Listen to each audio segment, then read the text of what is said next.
इशूरा episode 7 की शुरुआत में हम ओरेस्टियन आर्मी को देखते हैं जो कहीं जा रही होती है। यूनो भी उनके साथ होती है और वो उनके कैप्टन से पूछती है क्या हम लीथिया के बॉर्डर के पास नहीं पहुंच गए हैं। वो कैप्टन कहता है तुमने बिल्कुल सही कहा, वो उस पहाड़ के पास ही है। यूनो कहती है मैं जानती हूँ कि आप हमें लीथिया की टेरिटरी के बारे में बताना चाहते हैं, लेकिन उनके बॉर्डर के इतने करीब जाना क्या खतरनाक नहीं होगा। वो कैप्टन कहता है तुमने बिल्कुल सही कहा, हमारे और लीथिया के दरमियान सिचुएशन काफी ज्यादा खराब है, लेकिन ऐसा सिर्फ आउटसाइड वर्ल्ड में ही है। जो सुनकर यूनो कहती है तो आपके कहने का मतलब ये है कि दोनों कंट्रीज के दरमियान अभी भी फ्रेंडली टर्म्स मौजूद हैं। कैप्टन बताता है कि मुझे तो लगता है कि ओरेस्टिया ने ऐसा इसलिए किया है ताकि लीथिया अपनी आजादी खुद ही छोड़कर ओरेस्टिया के साथ शामिल हो जाए, और दरअसल लीथिया वालों ने ही रिक्वेस्ट की है कि हम यहाँ पर पेट्रोलिंग करें। जो सुनकर यूनो हैरान हो जाती है। लीथिया का कहना है कि अगर ओरेस्टिया को अपना पब्लिक ऑर्डर बरकरार रखना है तो उसे लुटेरों से निपटने के लिए कुछ करना चाहिए। तो शायद यही वजह है कि ओरेस्टिया इस चीज की रिस्पॉन्सिबिलिटी उठा रहा है। यूनो पूछती है आखिर वो लुटेरे कौन है। कैप्टन बताता है कि ऐसा करने वाला ओरेस्टिया ही है। यूनो कहती है तो यानी कि यहाँ पर जो पेट्रोलिंग हो रही है ये सिर्फ एक दिखावा है ताकि लीथिया को ये ना लगे कि ओरेस्टिया इन सब में शामिल है। कैप्टन कहता है लेकिन लीथिया भी इस बारे में जानता है, उनका हमसे ये पेट्रोलिंग करवाना सिर्फ एक धमकी है। वो ऐसा करके सिर्फ हमें नीचा दिखाना चाहते हैं और वो जानबूझकर ऐसी गलतियाँ करेंगे जिससे हमारे और उनके दरमियान जंग करने की एक वजह मिल जाए। ये कोई अच्छी चाल तो नहीं है, मगर इस वजह से उनको कोई नुकसान नहीं होगा। टैरन दी गार्डेड इस तरह के काम को करना काफी अच्छे से जानती है। यूनो पूछती है क्या जंग वाकई ही नहीं टाली जा सकती। कैप्टन हाँ में जवाब देता है। कैप्टन कहता है कि लीथिया के पास हमारे ऊपर अटैक करने की कोई वजह नहीं है, तो मुझे नहीं लगता कि एक बड़ी जंग अभी शुरू होगी। तभी साइड पर चलता सोचिरो कहता है क्या वाकई ही ऐसा नहीं होगा, मैंने तो सुना था कि मुझे यहाँ पर फाइट करने को मिलेगी। यूनो कहती है शायद लीथिया को नहीं पता है कि तुम्हारी सिचुएशन इस टाइम क्या है। सोजिरो कहता है तुमने बिल्कुल सही कहा, मुझे लगता है कि शायद मुझे खुद टैरन से मिलकर उसे जंग शुरू करवा देनी चाहिए। जो सुनकर कैप्टन मुस्कुराते हुए कहता है तुम तो काफी ज्यादा जोशीले हो। यूनो कहती है माफ करना, लेकिन वो एक विजिटर है और उसे हमारी इस दुनिया के बारे में कुछ खास नहीं पता है। फिर कैप्टन कहता है कि ओरेस्टिया ने शांति बनाए रखने के लिए बहुत कुछ किया है, यहाँ तक कि हमने सेल्फ प्रोक्लेम्ड डीमन किंग को खत्म करके लीथिया को एक आजाद स्टेट रहने देने का सोचा था।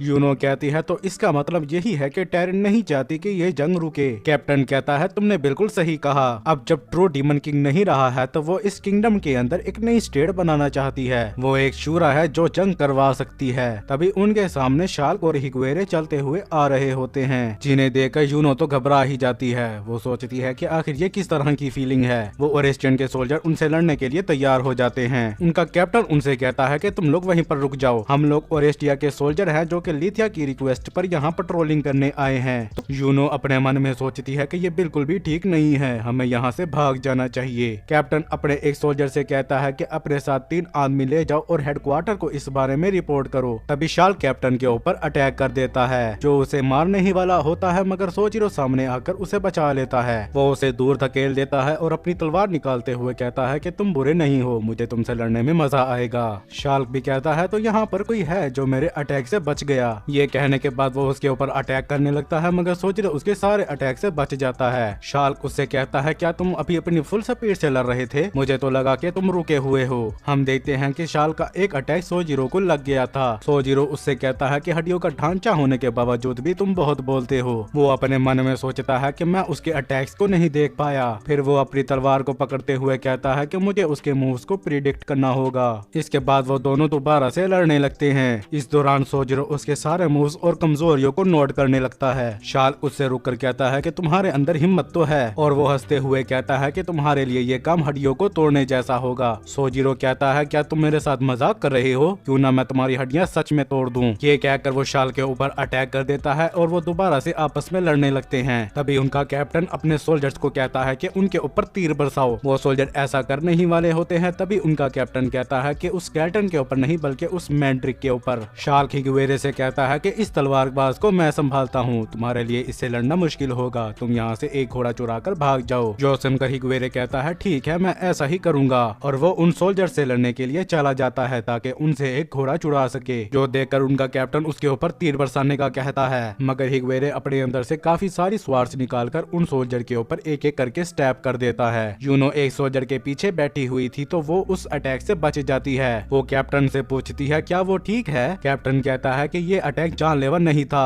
तभी उसकी आंखों और मुंह से खून निकलने लगता है। ऐसा दूसरे दूसरे सोल्जर्स के साथ भी होता है और वो सारे सोल्जर्स एक एक करके मारे जाते हैं, जो देखकर यूनो पूरी तरीके से घबरा जाती है। तभी सोजरो उसे यहाँ से भागने का कहता है। वो उसे कुछ कहने ही वाली होती है, तभी हिगुएरे उसे हेलो कहता है। वो जब नीचे देखती है तो हिगुएरे उसके घोड़े के साथ लिपटा हुआ था, जो देखकर वो काफी ज्यादा घबरा जाती है। यूनो मदद के लिए कहने लगती है तो हिगुएरे कहता है कि मैं तुम्हारी मदद करूंगा, बस मैं चाहता हूँ कि तुम इस घोड़े के जरिए मुझे लिथिया ले जाओ। यूनो उसे कुछ कहने ही वाली होती है, तभी हिगुएरे उसके सामने एक स्वार्ड पॉइंट कर देता है। वो उसे कहता है कि मैं आपसे एक रिक्वेस्ट कर रहा हूँ, जिस पर यूनो को ना चाहते हुए भी ऐसा ही करना पड़ता है। सोजिरो भी शार्क से लड़ते हुए उन्हें जाते हुए देख लेता है। सीन शिफ्ट होता है और हमें रात के टाइम मेज सिटी को दिखाया जाता है, जहाँ हार्जर हीडू से बात करने के लिए आया हुआ होता है। हीडू उसे कहता है कि मैं काफी बिजी इंसान हूँ, इसलिए मेरा ज्यादा वक्त मत लेना। हार्जर उसे कहता है कि मैं यहाँ पर तुम्हें सपोर्ट करने के लिए आया हुआ हूँ। मैंने काउंसिल ऑफ इमरजेंसी डिप्लॉयमेंट को भी इस बारे में बता दिया है, तो ऐसा करने में कोई प्रॉब्लम नहीं होगी। हीडो कहता है कि मैंने तुम्हें बताया था कि मुझे तुम्हारी सपोर्ट की कोई जरूरत नहीं है। हार्जन उसे कुछ कहने ही वाला होता है, मगर हीडो उसकी बात रोक देता है। अभी कुछ दिनों पहले ही तुम एक ड्रैगन को मारने में नाकाम हो गए थे, और ना सिर्फ ये बल्कि एडवांस रूट पर तुम्हारी रिपोर्ट देर से पहुंचने की वजह से मेरी ट्रांसपोर्टेशन स्क्वाड को भी नुकसान पहुंचा है। तुम्हारे यहाँ होने से मेरी कमांड को परेशानी के सिवा कुछ नहीं होगा। तुम ओरेस्टिया वापस चले जाओ। अगर मेरी मदद करना ही चाहते हो तो अपने सोल्जर्स यहीं पर छोड़ जाओ। जो सुनकर हार्जन गुस्सा हो जाता है। वो खड़ा होते हुए उसे कहता है कि तुम मेरी बात गौर से सुनो। तुम्हें एक ऐसे एक्सपर्ट की जरूरत है जो कि वेवरन से लड़ना जानता हो। तुम ये बात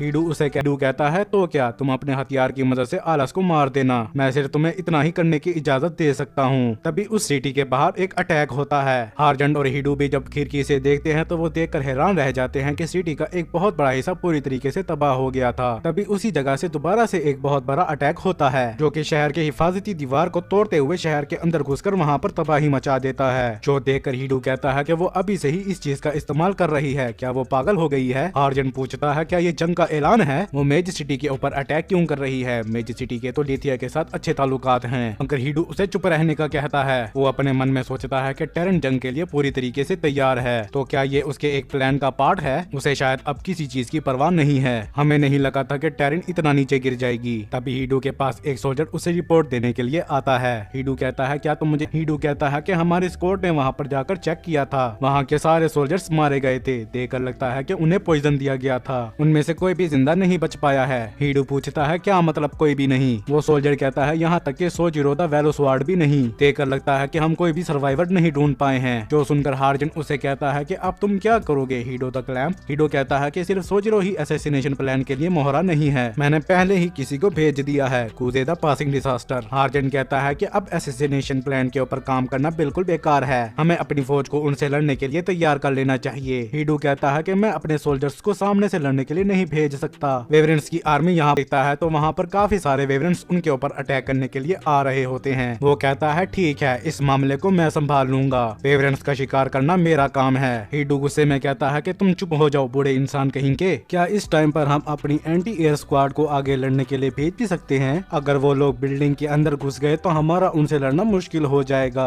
शहर के अंदर रहना हमारा आखिरी ऑप्शन है। हार्जन कहता है मगर हम ऐसा करके नहीं जीत पाएंगे। लेकिन हीडो कहता है कि तुम्हें फिक्र एक और स्क्वाड मौजूद है, इस वक्त हमें सिर्फ वेवरेंट्स और बॉम्ब्स के अटैक के ऊपर ध्यान देना चाहिए। जो सुनकर हार्जन कहता है तो मेज सिटी के सोल्जर्स के बारे में क्या, जैसा कि वो सिटीजन्स को बचाते हुए मर रहे हैं। तुम्हें क्या लगता है कि ओरेस्टिया के 29th जनरल्स पीछे हट जाएंगे और इसे ऐसे ही देखते रहेंगे। मैं उन काफी बेइज्जती होगी, लेकिन फिर भी ये वो जंग है।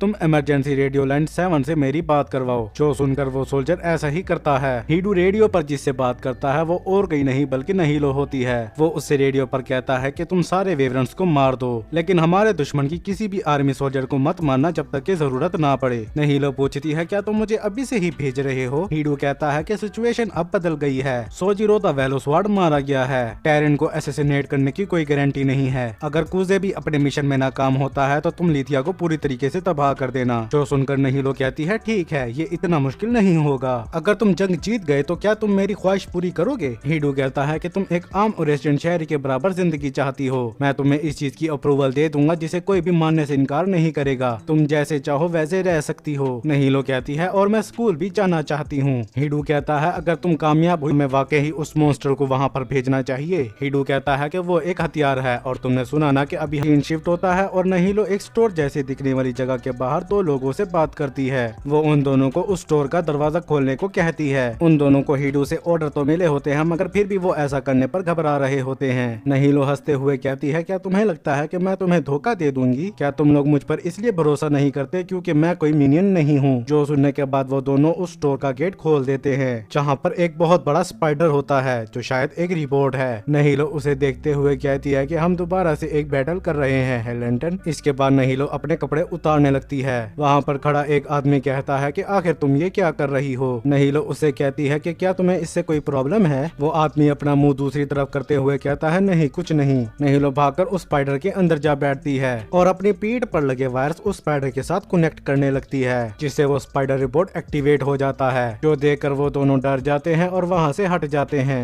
वो स्पाइडर बड़ी तेजी के साथ वहाँ से जाने लगता है। नहीलो उसके अंदर बैठकर हंसते हुए कहती है कि मुझे मेरी बॉडी काफी ज्यादा लाइट महसूस हो रही है। मैं आजाद हूँ, आजादी बहुत अच्छी होती है। और इसी के साथ ये एपिसोड यहीं पर खत्म हो जाता है। वीडियो अच्छी लगी हो तो लाइक करे, वीडियो कैसी लगी इस बारे में कमेंट्स में